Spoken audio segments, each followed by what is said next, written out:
আজ আমি তোমার দেহকে রক্ষা করব, যাতে তুমি তোমার পরবর্তী লোকদের জন্য উপদেশ গ্রহণের উপকরণ হতে পারো।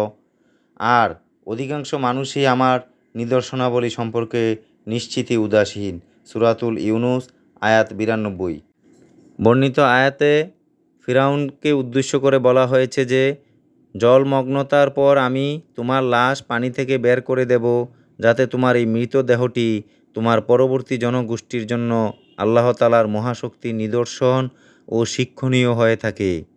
কাতাদা বলেন, সাগর পাড়ি দেবার পর মুসা আলাইসাল্লাম যখন বনি ইসরায়েলদেরকে ফিরাউনের নিহত হওয়ার সংবাদ দেন, তখন তারা ফিরাউনের ব্যাপারে এতটাই ভীত ছিল যে তা অস্বীকার করতে লাগলো এবং বলতে লাগলো যে ফিরাউন ধ্বংস হয়নি। আল্লাহ তাআলা তাদের সঠিক ব্যাপার প্রদর্শন এবং অন্যান্যদের শিক্ষা লাভের উদ্দেশ্যে একটি ঢেউয়ের মাধ্যমে ফিরাউনের মৃতদেহটি তীরে এনে ফেলে রাখলেন, যা সবাই প্রত্যক্ষ করল। তাতে তার ধ্বংসের ব্যাপারে তাদের নিশ্চিত বিশ্বাস এলো এবং তার লাশ সবার জন্য নিদর্শন হয়ে গেল। লাশের কী পরিণতি হয়েছিল তা সঠিকভাবে জানা যায় না। বর্ণিত আয়াতে আল্লাহ বলেন, আমি তো শিক্ষণীয় ও উপদেশমূলক নিদর্শনসমূহ দেখিয়ে যেতেই থাকব, যদিও বেশিরভাগ লোকদের অবস্থা হচ্ছে এই যে বড় বড় শিক্ষণীয় নিদর্শন দেখেও তারা চোখ খুলে না।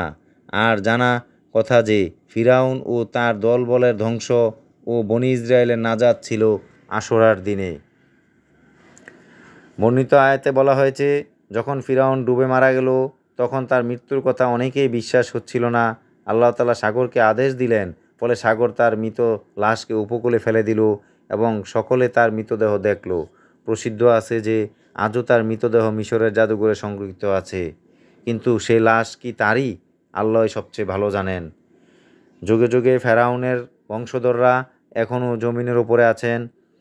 ফেরাউনদের বংশধরদের কবল থেকে আল্লাহ আপনি আমাদের সকলকে হেফাজত করুন। আসুন আমরা মহান আল্লাহর এই নিদর্শনসমূহ দেখে আমরা শিক্ষা নেই এবং আল্লাহর আদেশ এবং নিষেধ অনুযায়ী আমাদের জীবন গড়ার চেষ্টা করি।